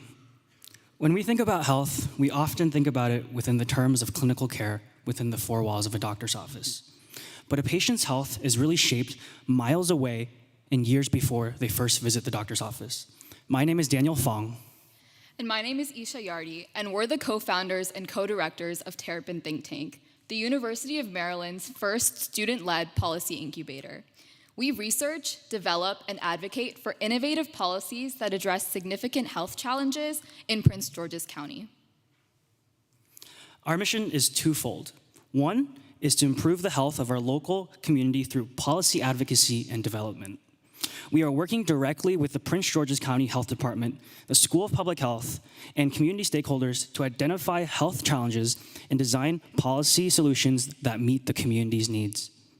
We are doing everything from researching how social media can be better leveraged by the health department to improve uptake of health information, to designing a transportation program to reduce the appointment no-shows rates at federally qualified health centers across our county.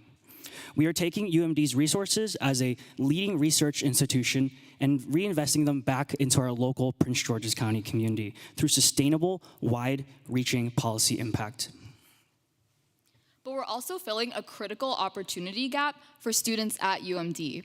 Terrapin Think Tank provides a platform for all students to meaningfully engage with their local community through policy, a platform which is the first of its kind at UMD. Our undergraduate student fellows study everything from computer science to neurobiology and have the unique opportunity to be immersed in interdisciplinary community-level policy work. Our student fellows also take a 1-credit course designed and taught by my co-founder and I to equip them with the core competencies involved in policy research and design. What started as an idea just 2 years ago over a cup of bubble tea has since grown into an impactful presence in the Prince George's County community. Terrapin Think Tank is using policy to amplify the voices of our local community and positively impact the world around us. Thank you.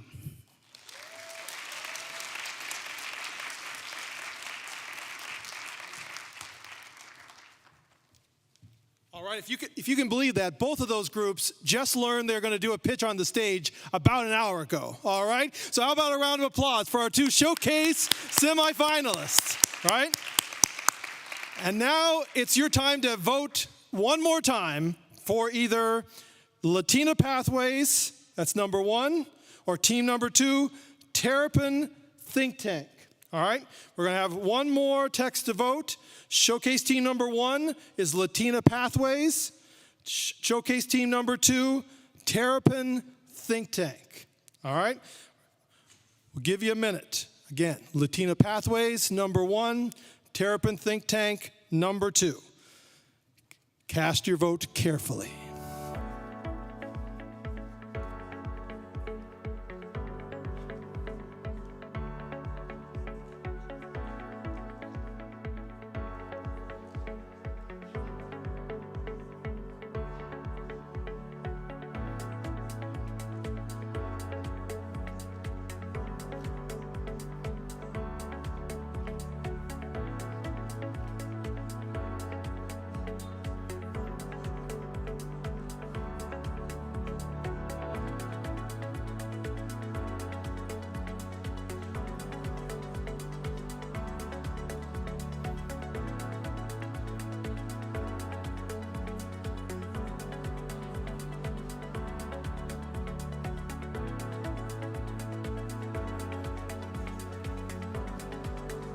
All right, my friends, we're only a few minutes away from our judges returning to announce the winners of this year's Do Good Challenge. But before we hear from our judges, we're going to have an opportunity to hear from one more story from the Change the World exhibit. And this one will feature the group Spark. And then, after you hear hear Spark, we're going to do, by popular demand, that favorite game show, Let's Do Some More Good. All right? All right, so here's the Spark story. Let's imagine you're feeling overwhelmed, panicky, and you call up your best friend, and they pick up right away. And you're able to talk to them, you're able to share what's going on. Now imagine you're a college student, and you have to wait up to 30 days to see a counselor. The mission of Spark was to address the inaccessibility of mental health resources at the University of Maryland, the understaffing of these resources at a time and moment when there was a mental health crisis on campus. A lot of students were struggling with the transition between high school and college, and so they were really struggling mentally, along with the struggles that college life brings. We were launching our advocacy campaign, and the night before, we posted Terps Are in Crisis flyers all over campus, put up hashtag 30 days too late, and we also sent an email to the university network of about 1,500 professionals, and never before had I felt people literally run to our table. How can I help? When we won $5,000 in the Do Good Challenge, what we were able to do was directly invest that money back into the university to train one of the case managers as a mental health first aid trainer. And because of that, they were able to train hundreds of students. And then the university invested in an entire cohort of trainers. Students were able to just get some tips on how to deal with stressors like schoolwork and making friends on campus. And it was really exciting to see how students took the tools that we gave them and sort of shaped them to fit their own daily schedules and lives. When I see students that are continuing to further our mission of care, it really brings me a great sense of joy to know that Spark is still alive, Spark is still thriving, Spark is here to stay.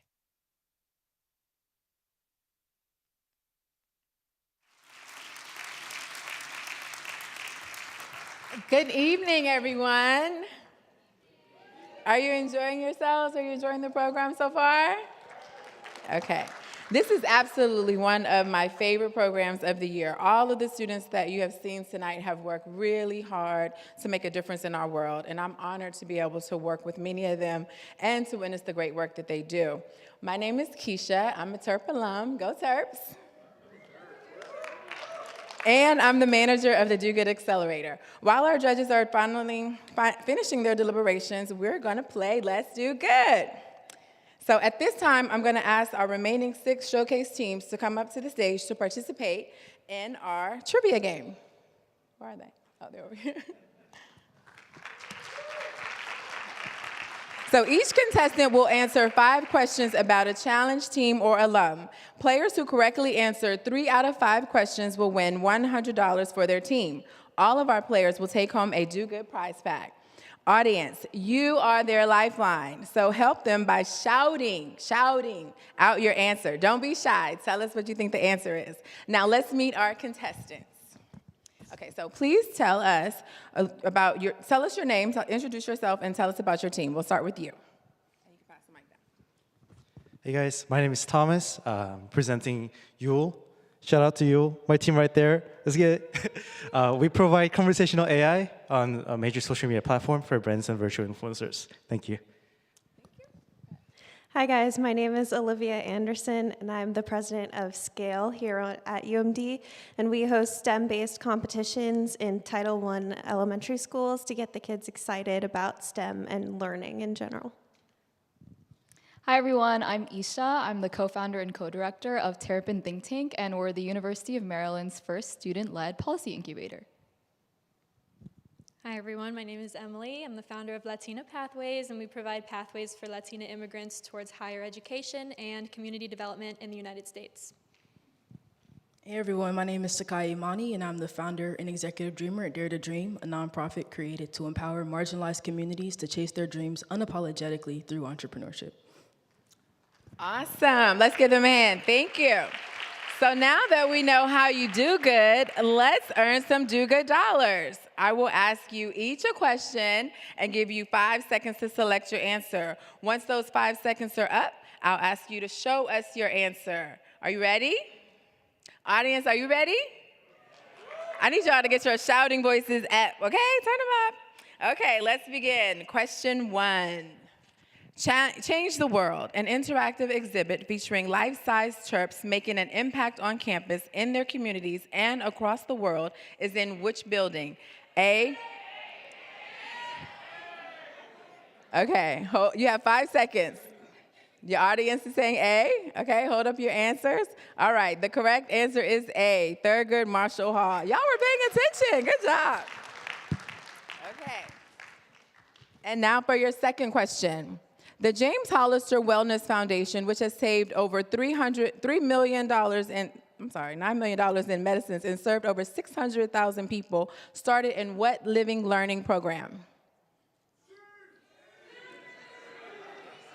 Say C. What do you say? Hold your answers up high. C. What are you going to do, Takaya? C. All right, that's right. Public Leadership, College Park Scholars. Good job. Okay, our next question. In which county did the Audelia Community Response Team serve 1,400 families and provide 3.7 million meals during the COVID-19 pandemic? What's your answers? Hold them up. A, okay, all right, let's see. The answer is both. C. You can switch your answer. Okay, next question. The 700 student change makers in Roots Africa trained how many farmers on practices to support their farms in production and sales? A, 1,300, B, 2,000, or C, 2,200? What do you say? Oh, I hear A's and B's. I don't know. What are you going to do? Okay, Takaya. The correct answer is B, 2,000 farmers are trained. All right, and our final question. Students promoting and revitalizing care, which helped to spark hundreds of students being trained in mental health first aid, used what hashtag for their original campaign? C, I hear C's. What do you say? We're all going together, okay. The correct answer is C, hashtag 30 days too late. All right, let's give them a big hand. You all did great. Give yourselves a hand too. That wraps up this edition of Let's Do Good. Thank you all for participating. You may now all return backstage, and we'll just give them another hand. What a fun game. Glad you all request that every year. And now it's that time of evening that we've all been waiting for. It's time to announce the winners of our Do Good Challenge. First, I'm going to ask all of our judges to come back out on stage along with all of our teams, Dean Orr, President Pines, and our Do Good staff. While they work their way to the stage, we have a special surprise for our finalists.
Congratulations to Stanley for making the final. Andiamo. Go on, Andre. You are the best. Félicitations. Go and do great. Just wanted to take a quick moment and let you know how proud I am to be on this journey with you and your husband, Mr. Collins. Congratulations. I know you did great. Amazing job, Kat. It is incredible to get to work with you every day, and your passion and energy really motivate the entire team. Castle Maryland has an unbelievable amount of momentum, and you two have put in a lot of time and energy to be here today. Congrats on making it to the Do Good Finals. Congratulations, Damiana. So proud of all the work you've done. In PSA, you worked so hard. Hi, Christina. I just wanted to congratulate you on making it to the finals for this pitch competition. I'm so proud of you. Congratulations. We're so proud of you for what you're doing. It's really important work. Now we have to rush off and keep it quick because we're out on the top of in Washington, D.C. playing over here, Aaron. Putt golf. And I'm honored to work alongside you and our colleagues at Bowie State University to eradicate hate. The work is never done, and we are just so grateful to be partners in this fight with you. Congratulations. I always love you, and of course, I'm very, very proud of you. Love you. You guys amaze me every year with your ability to engage in these tough and difficult conversations. Again, congratulations. You deserve all the recognition. So I'm really proud of you guys, and I hope that you guys keep growing, and it's amazing that you guys made it to the Do Good Finals, so good luck. Hey there, congratulations. So happy to hear. Congrats, congrats, congrats. The work that we've done together over the past couple of years has been amazing, and it doesn't shock me at all that you all are finalists for such a prestigious award.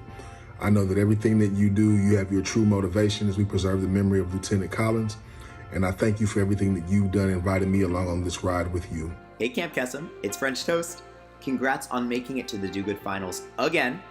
I knew you would. And I truly believe with the startup like yours, sustainably, we can actually see a better and sustainable future. Congrats. I'd like to congratulate you on your success as an entrepreneur and let you know that the TEDCO team is behind you all the way. Wishing you the greatest congratulations on your hard work tonight. From one mother of a Black son to another, know that your son is looking down on you and so proud of the way that you're honoring him. All the best, and I'll see you soon. I'm just so proud of you and all of Camp Kesem at University of Maryland for all of the work that you're doing this year, and just congrats and have fun. Congratulations, Dawn, on your selection as a finalist for the Do Good Challenge. Best of luck. Congratulations, Christina. It has been such a joy working with you as your coach this year. And I know that no matter what happens tonight, you and Repurpose Farm Plastics are going to go on to do great things. Congratulations, team. You're doing Maryland proud with fantastic work, and we're blessed that you wear the Terrapin brand along the way. It has been a distinct honor in my career to know you and work with you. Congratulations. Congratulations, Y City team, on becoming a finalist for the Do Good Challenge contest. Hey, Nick. Congrats to you, the rest of the Kesem team, and all the finalists for a great job on the Do Good Challenge. Way to go. Congratulations on being a finalist, Anna. We're so proud of you. Your hard work has really paid off.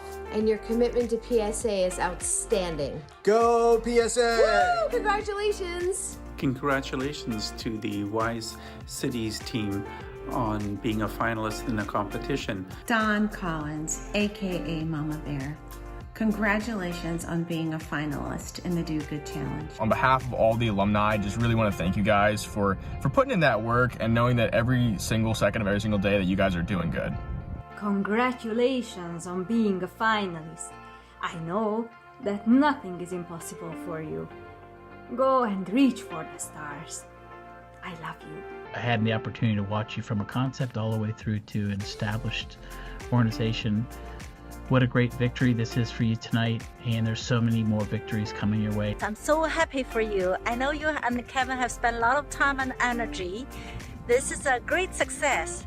We're all so proud of you. Congratulations, Wise Cities, on being a Do Good Challenge finalist. I am so proud of all of your efforts to address the issues of our vulnerable seniors. Eggy wanted to say that everything that you're doing has been so freaking barktastic.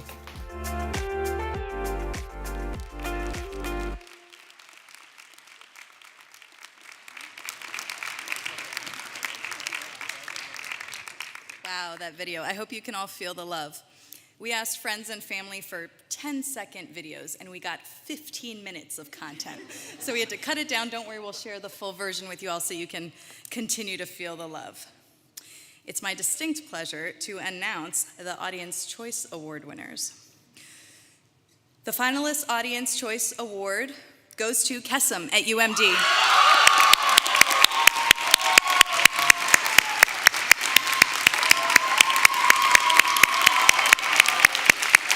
Congratulations.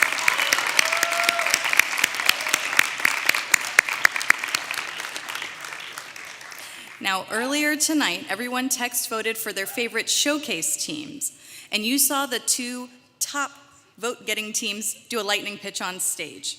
You all voted again, and I'm pleased to share that the winner of the Showcase Audience Choice Award goes to Terrapin Think Tank.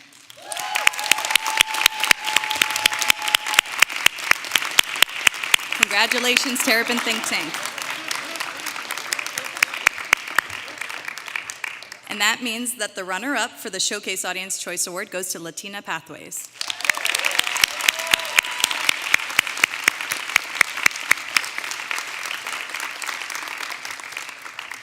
And now I'd like to welcome my friend and fellow alum, Cedric Nwafor, to announce the winners on the project track.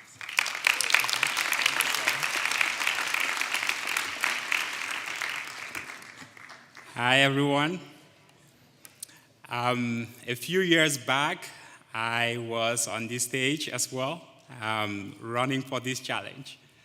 One thing that you wouldn't understand is the impact that it has on some of the people that we have in the audience today, seeing the impact that they are having in the world.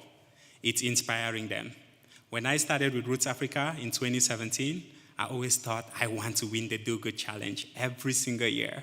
I went for it every single year. The first year, I did not make it. Second year, I made it to the semifinals.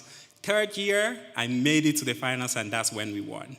And that drive to win this leads to impact. It wasn't just wanting to win an award, it was changing the lives of farmers in Africa. And that's what's happening here today. So that ripple effect of this challenge is going out into the community. Another important aspect that we may miss here is that you're just seeing those that made it here. Some of them, their pitches did not make it here, but that impact is still tangible. It's still impactful in the lives of individuals out there. And imagine if we could capture all of that and tell you all what Do Good is doing. As you all know, Bob said it, this was not an easy decision for us to make, and I'm sure all of you are wondering, like, how did they make it? But we had to. So, without any further ado, in the third place is preventing sexual assault.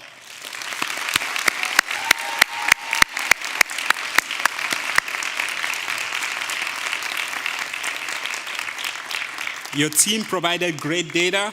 You're building trust and raising awareness to an issue that is so complex because people would normally not own up to these as a challenge, but you are addressing it. For opportunities for your organization, we would love for you to share more on the impact and how you collect that impact. We would like for you to address the barrier to the stigma that comes with sexual assault because it's something that people will not own up to. And then keep up this effort of working with legislature to address sexual assault. Kudos to you all.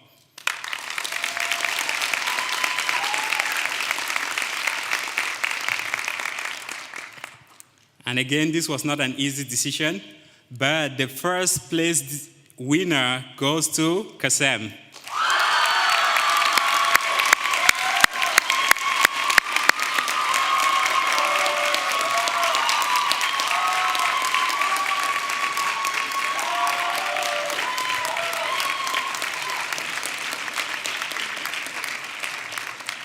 We believe that your story is a story of resiliency.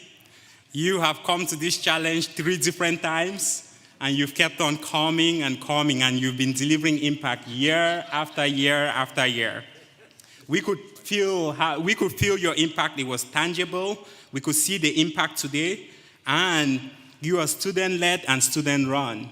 That means your impact is impacting you as a student while changing lives out there. We could see resiliency in your story, and we know that there is nothing stopping you on this journey. Opportunities for you would be increasing your engagement with alumni, continuing the work with those that have been through your program, and looking at how do you sustain the student venture aspect of it, because students come and they graduate. How is that sustainable? And for the second place, it goes to the Second Lieutenant Richard Collins III Foundation.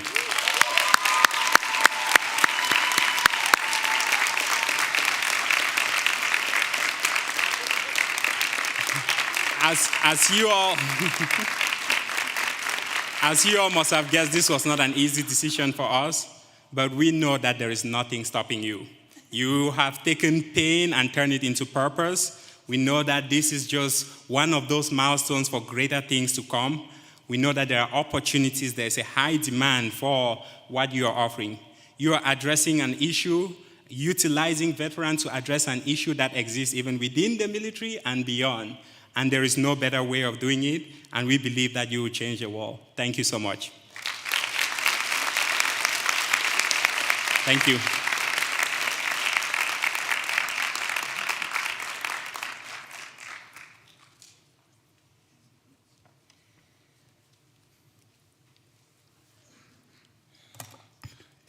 I don't get an introduction? My name is Khalil Kettering. I am an alum. I did my master's here back in the covered wagon days a long time ago. And like Cedric, I also was in the Do Good Challenge, got 3rd place, which I know, seeing the talent increase every year, that I don't even think I'd be a semifinalist if I tried now. But what we've witnessed is not just presentations. We've had the opportunity to all play a role in stories. And stories are one of the most challenging yet powerful tools that we've had in the eons of human history to really connect with an audience. What you're saying, how you're saying is so critical. And the experience up here to tell a story is invaluable, because in every job you have, you're going to have to tell a story. Whether it's advertising, writing a report, giving a presentation, talking with a patient if you're in the healthcare industry. Being able to tell a story is so critical. So I really want to recognize everybody that came up here to tell the story, because it's really hard to do.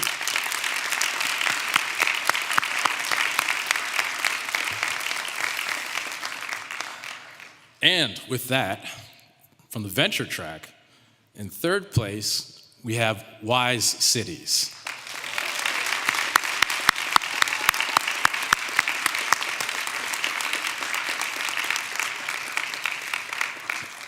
This is really addressing a very important issue. There's a huge gap in the market, and we thought that your presentation was very well prepared. You've done a lot of research, really sophisticated analysis of what's needed, and so that really stood out. We thought that you could think a little bit more about looking into a sustainable business model, looking into investors, what that looks like for the long term, and also maybe thinking about what are some safeguards for bad actors in the marketplace when you're thinking about people's private information that gets shared. And also, what are the safeguards for inequity with the access to being able to get to the app, being able to get to a device and transport yourself to a device to be able to use it. In 1st place, we have sustainably.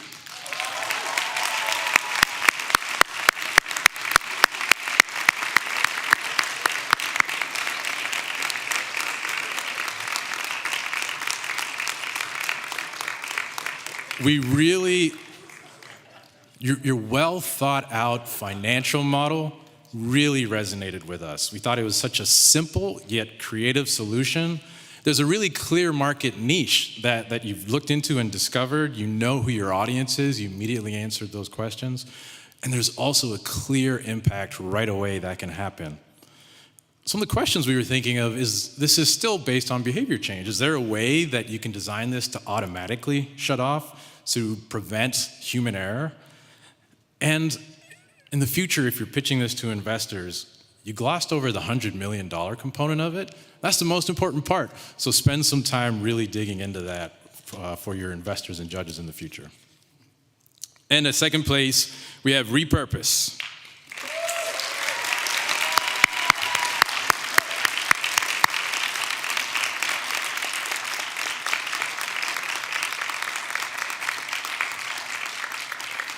This is such a critical issue, looking at the intersectionality of climate change, of human health, of food resiliency and agriculture in our globalizing world. And we really thought it's amazing that there's this cradle-to-cradle solution, taking something that's designed for a single use and turning it into a new use that's ongoing. And it really brings to light an issue that all of us in here are a part of when we go and buy our groceries every week.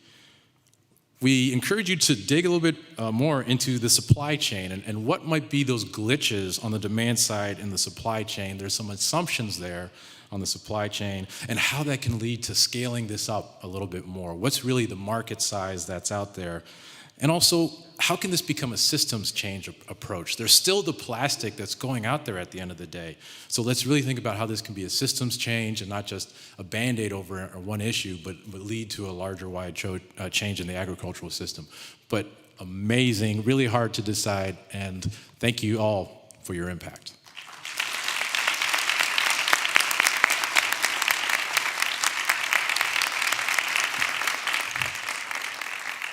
All right, how about one more round of applause for all of our fabulous finalists and semifinalists. Woo!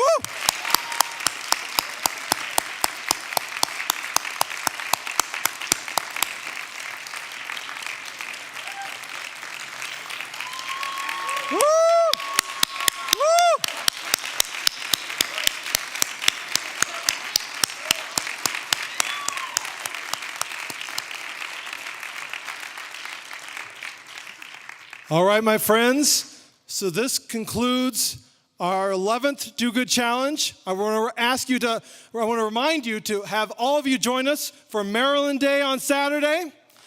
Woo, that's right. Make your plans now. All right. And now I'll see you next year. And in between that time, go out and do more good. Thank you. Thank you for coming.